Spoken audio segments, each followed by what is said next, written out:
Se ha inaugurado en la Casa de Campo de Madrid un parque de atracciones destinado al solaz y disfrute del vecindario, y en el que se ofrecen variadas distracciones para jóvenes de todas las edades, incluyéndose los salidos ya de quinta. Parque de Atracciones de Madrid opened its doors to the public on May 15, 1969. In its initial phase, the project was meant to be the Spanish Disneyland, as it was so ambitious and innovative for the time and place.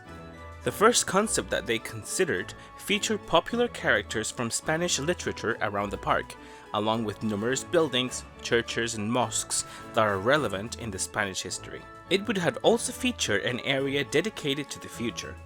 This first idea was extremely ambitious and wanted to both entertain and educate the guests, but because of the high cost of theming and building, the idea was finally scrapped. They finally opted out for a different project, not smaller, but more financially viable. This new idea was going to be built in phases, and these phases will allow the investors to use the revenue of one phase to pay for the following, making the process a lot smoother. The construction for the park was not an easy task, as this is mainly because the park is government owned. They had to be constantly checking and applying for permits and licenses to build or modify things within the park, a very time-consuming process. But after a delay of 1 year and a lot of paperwork, the park finally opened its doors on May 15, 1969. But before the official opening happened, the then mayor of Madrid hosted an opening party for himself, his family and the whole governing team. With the doors now opened, the first phase of development was finally completed, but leaving behind a couple of rides that did not make it. One of these rides was Spain for the Children. That was meant to be a train ride on a gigantic map of Spain with scale models of notable buildings around the country. But sadly, this ride was scrapped to make way for an ice rink. That didn't happen either. But in this first phase, many other rides were operational on opening day. Space Journey was meant to be a dark ride that would allow the guests to experience what the space race was like back then. This ride was extremely popular among the visitors, along with others like the Octopus, Telecombat or Formula 8. But the most important ride in the whole park was Seven Peaks, as this was one of the first roller coasters in Spain and among the biggest ones in Europe. This was the favorite ride for all the thrill seekers. All the rides within the park were extremely well received, but one structural element stood out between all of them.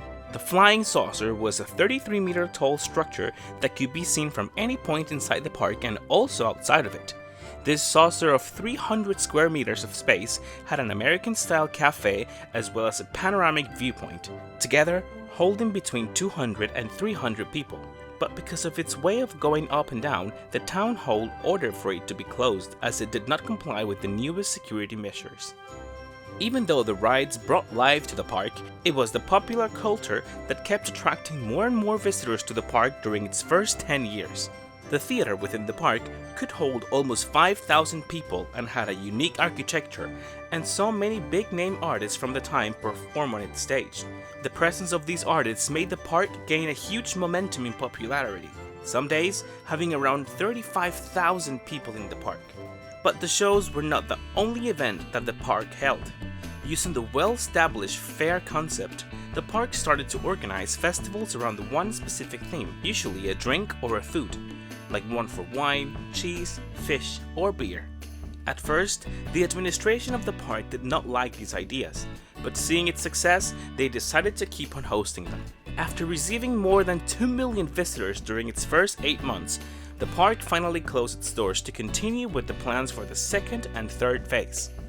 During these phases, most notably they added a Ferris wheel that at the time was the biggest one in Spain, being 30 meters tall, a roller coaster, Jetstar, which was the second one in the park and had more sharp turns and was more exciting overall, and finally, Journey to the Center of the Earth, which was a walk-through attraction that featured many practical effects to simulate depth, as well as a very high level of theming.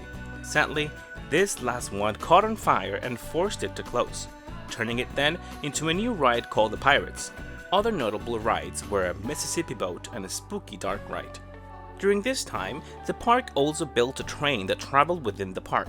These trains were obtained from the 1929 Expo and were fixed and adapted with the company that operates Spain's national train network to finally open the Western Railroad. With the initial phases now completed, the park focused on surviving day by day, and they presented very little new rides during the 80s. This lack of new things resulted in an inevitable lack of visitors. During this period, the park did open a few attractions: an Enterprise in 1977, Baby Autos in 1979, and a boat ride themed with prehistoric elements. They also rethemed their pre-existing canoe ride, creating a new jungle ride, featuring animatronics that were groundbreaking at the time. The park was now 20 years old, and being built with the ideals and ways of the 60s, it felt really outdated for the needs the public had, and because of this, an enhancement plan was created. Its goal was to adapt to the new times, reviving themes from the old concepts like educating as well as entertaining. This enhancement plan included the construction of newer and more modern rides. These rides were a top spin, several trains, and a motion simulator, as well as the fourth roller coaster in the park, Catapult, that was the first one in Spain to contain a looping. 1989 was a turning point for the park. First, because they abandoned almost completely the previously successful food and drink events, but mostly because during this year, the Haunted House, which was not only a haunted house, but a walk-through attraction with a story, set, and many talented actors within it, opened. This attraction brought an unprecedented amount of visitors to the park. The flying saucer was changed and rethemed to look like an ancient tree that was sticking out of the park. Many plants were planted in the observation deck to make it look more realistic, along with the creation of fake roots and branches to complete the whole look. Even though the park went through a number of changes, the most important and biggest one was yet to come. With other parks in Spain opening their doors, Parque de Atracciones had to revamp their offer in order to compete with them. To accomplish this, a new company was created to operate and manage the park as well as other entertainment destinations, Parques Reunidos. This company was built along with Madrid Zoo, Aquapolis, a water park, and Madrid's cable car. Parques Reunidos proposed a very drastic change for the park, including a renovation and theming for the new areas, as well as a new division that had different target audiences. Maquinismo. This area was aimed for young adults and was built with an industrial look and offering exciting and thrilling attractions. Naturaleza was aimed for families, and it is themed like a jungle, using lots of wood, rocks, and trees. Tranquilidad is an area surrounding the big tree and was thought to relax, walk, and enjoy the nice views. The Kids Zone with a wide offer of rides for children, and finally the Big Avenue. Along with the refreshing of the overall look of the park, in the year 2000 the park was considered to be at the level of those in Europe. And because of this, the number of visitors rose again, reaching numbers that had not been seen since the first opening of the park. Many rides were opened during this time, leading the way for a new generation. A free-fall tower was installed and opened, being the only one of its kind in Spain. A boat ride, which was a clone of It's a Small World, opened, and it was called Fantasia, and also an inverted intimate coaster was bought, Tornado. From this moment on, the park continued to have success among the public and continued to adapt and add elements to the park that would improve the overall experience for the guests. Due to the success, the park underwent other changes, like the change of the park's theater and the demolition of the big tree because it had been closed for 32 years, and most importantly, the purchase of 2 more big roller coasters. Because of the addition of thrilling rides in the Maquinismo area, the park started a marketing campaign called The Men Against the Machine. This campaign had huge success and gave the park new life. In 2005, a new coaster was built, Tarantula, a spinning coaster themed with spiders that was a big win for the park. Even though there were many other coasters in Spain, this one gave the riders unique experiences that they could not get anywhere else. 1 year after, and with the takedown of 7 peaks, another coaster was built, Abismo. Made by Maurer, this roller coaster features a unique selling point that makes it exciting and special, and also is the longest skyloop coaster in the world. One of the big problems that the park faces is the restrictions imposed by the municipality of Madrid. In a way, they stop the park from growing and developing, because in order to build something, they have to demolish something before. They do not have permission to build anything where there wasn't something before. making it extremely difficult to develop new ideas or projects. Because of this, many projects had to be scrapped, because the permits are not granted or because it's not financially viable to build exactly as the municipality wants.